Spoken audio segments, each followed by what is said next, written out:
What is up, YouTube? It's a gorgeous day here in North Carolina outside of my fish room, and I figured I would do a full fish room tour just to let you guys know what's going on in my fish room. I know I post separate videos of different stuff, but super nice day. It's the weekend, so why not? It's gonna be March 20th today, and really excited to kick this off and show you guys what's going on out in my fish room. All right, so I'm gonna start right here with the 4 20-gallon long fry rack that I built. Starting from the left, these are the Bozeman rainbow fish fry that we hatched out in one of my previous videos. I have about maybe 20 to 30 in here. It's hard to count because they're so quick. They're doing great. They're about, I don't know, from head to tail, some of them are about an inch now. The Bozeman fry are notorious for being one of the slowest growing rainbow fish. So what we're doing is we're feeding them brine shrimp, a good extreme flake food, and even some rapashi, and that's kind of what they're down on the bottom munching on right now. And they're growing pretty well, just trying to keep the water clean. And then I also moved my original pair of super red plecos. There's the female, the male is in the cave, into this one. Just to, they were in their own 20 long, but it kind of made sense to combine these two to save space. So the next one over is going to be my oldest batch currently of snow white bristlenose plecos that are actually for sale right now.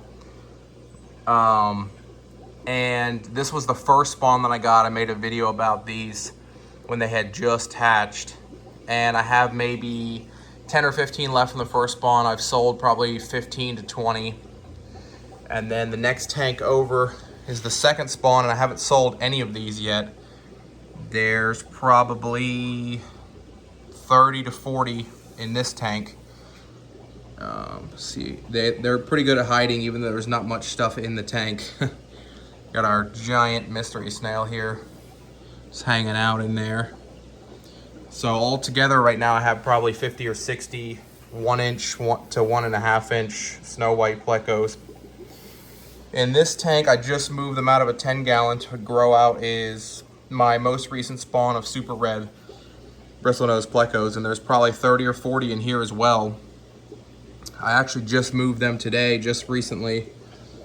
Out of the 10-gallon they were on when they were tiny babies. Now they're in here. These are pushing an inch now and should be ready to go in less than a month. So up here, I kind of redid this rack a little bit.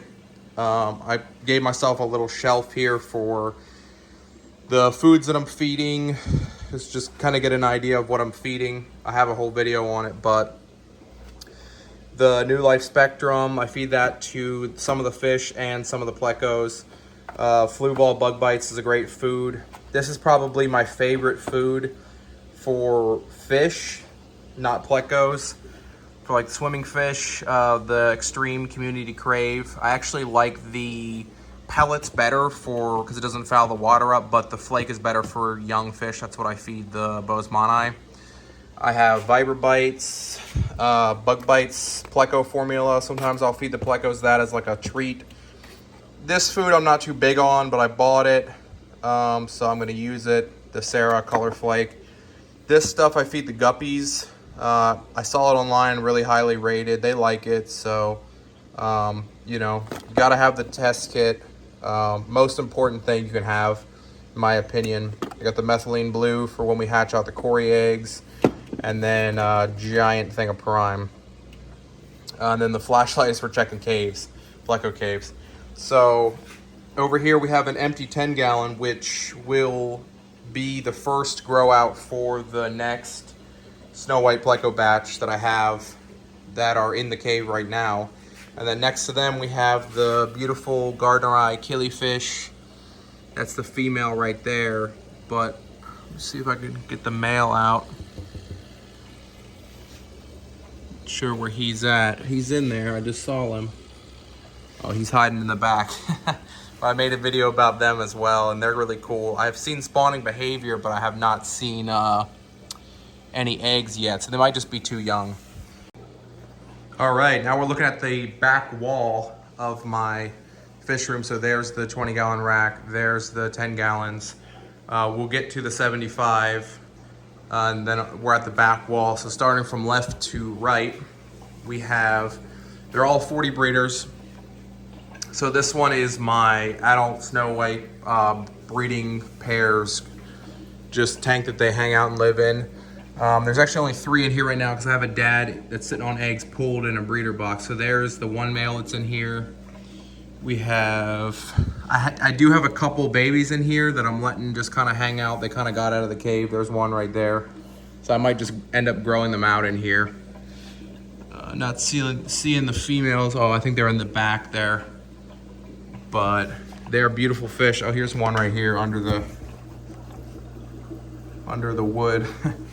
They're beautiful plecos. Probably my favorites right now. Then the bottom left, we're looking at my wife's beautiful female beta that hangs out in here with no problems.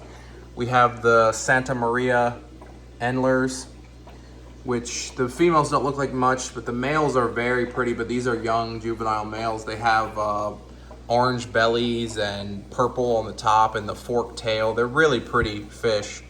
We have some Corridor Sturbies grow outs in here, and then the main feature is the lemon blue eye plecos, which there's a female hanging out on the heater right here.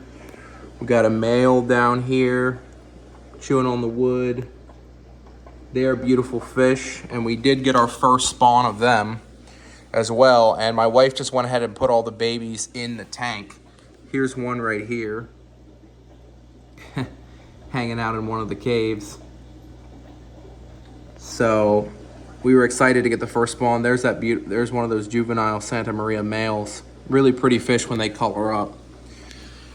And then this one has a hang on the side breeder box with the most recent spawn of super red plecos. And it was a small spawn, maybe 10 or 15 at the most. And they're just hanging out. They're a couple days old. So it'll be a while before they go in that 10 gallon. All right, now we're looking at the top middle tank where we have just a ton of Sturbe Corridoras, adults and grow outs. And we really need to go through, you can see them all hiding back there. We really need to go through the this tank and sell off some of the young ones. So if you're in Virginia Beach, Norfolk, and northern North Carolina area, you can hit me up, and those are definitely for sale. Then we have the 24 karat gold guppies, which we sold off 90% of them and just kept juveniles to grow out just because they were booming like crazy. The tank was like completely full of them, and it was just too much. So we just kept a few juveniles, and they're almost adult size now. So we should be getting, some fry soon on that. Then underneath, we have the Super Reds, my second generation Super Reds. These came from the original pair that are in the 20 long with the Bozeman fry. Then we have my gorgeous Candy Koi betta fish, who I've had for quite a while now. He wasn't a Flue Wall Flex 9 gallon, but I kind of just wanted to do away with it, honestly. So I brought him out here to see how he would do, and he seems to absolutely love it out here. He's more active than he was in the 9 gallon. And he really gets along with the guppies fine. The guppies are so much faster than him that even if he does chase them, they just run away. But he's a beautiful fish. Then we have the panda guppies. Same deal with the 24 carats. We just kept a few juveniles because it was getting overwhelming with them in the tank. And now they are almost adult size, so we should have more fry soon with those as well. In the breeder box here, we have that male Snow White that I was talking about. He's in the cave, and he's actually sitting on 2 different clutches of Snow White eggs, and some have already hatched and are kicked out of the cave. There's one right here wiggling. So I just wanted to get him in here before he started kicking babies out, and the one clutch hatched before the other, so I couldn't strip the cave. So I thought the best case scenario was just get the whole cave in a hang on the side. So if the babies come out, they're already where they need to be, and in a couple days when both of them, both the egg clutches hatch, I'll just strip the cave, get the male, and put him back in his tank. So that's really exciting. We have 2 more spawns of those. Then over here in the top right is the beautiful Sultan Pleco pair, adult breeding pair that I just recently purchased, and I have a whole video on that as well, unboxing and showing them off. They rarely come out during the day. I think I've only seen them out 1 time, but as soon as you cut the lights off, which normally I keep the lights off in this tank, I just have it on for video purposes, and they just get the ambient light in the room. But as soon as it goes dark at night, like fully dark, if you stand here and look, you can see them come out of the cave like pretty much immediately, and that's when I feed them too. So they're definitely only really like to come out at night. They just kind of hang out in their caves during the day, but they are beautiful fish, and I'm hoping to get them spawning, you know, within a reasonable amount of time. So, and then down here, the bottom right, this tank was empty for a while, and then we had the surprise spawn of Madagascar rainbow fish that wasn't planned. I had bought 2 Madagascar rainbow fish from a buddy. I stuck them in here to kind of quarantine them, just keep an eye on them. And it was a male and a female. They had spawned, I guess, somewhere in this tank, and next thing I knew, there was a few rainbow fish swimming around. So there's actually 5, and they're actually getting quite big. This one is almost showing his adult colors already, and these guys are like about 2 inches. This one's quite large as well. And then my wife recently picked up some Julii. I'm assuming they're the false Julii Corys, because they're just the ones we got from the pet store, but obviously they just call them Julii. And they're really pretty fish. We're hoping to get some more of them. She only got 3, so I really don't know if we have males and females.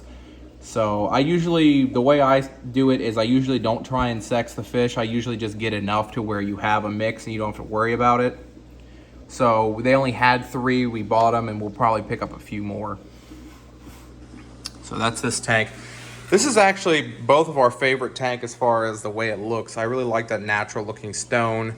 Then we have the driftwood and the potted plant. I think it looks pretty good. And then the final tank out here is the 75 under the TV, the South American cichlid community tank, which these fish are doing really well. I gotta show the Pleco while he's out. We got this beautiful green phantom at adult size on sale at a local fish store. It's a beautiful fish. We have the green Severum, we got the electric blue Acara, the yellow and red spotted Severum. We have 3 smaller red shoulder Severums. You can see right there, they're kind of hanging out, swimming together. And then we have the L191 Royal Pleco, which you can kind of see his fin sticking out right above the green phantom. These 2 kind of got into it for a little while, but they kind of resolved their differences, I guess. This one still has a little bit of his mouth torn up from, you know, fighting with him, but it seemed like the yellow one is the dominant one, and he kind of won the fight over the green one, and it seems like they, you know, got their stuff worked out and they are just chilling now. They were fighting for like 2 or 3 days straight, almost to the point to where I was going to separate them, but I did some research, read some stuff online, and they just said they kind of have to work it out. So, and they did. You can see now they're not fighting, they hang out together sometimes. So yeah, it's pretty cool. I also I was having a bad algae outbreak, and I got this golden Chinese algae eater, and he has been putting in work on this algae on the glass. I mean, obviously I just scrubbed the front of it for the video, but it was covered in some sort of hair algae, and it's really not anymore, and it looks a lot better. I am switching to a canister filter or two because the hang on the back is just not doing the trick with the plecos. But that'll be, you know, in a future time. But I really like this tank a lot.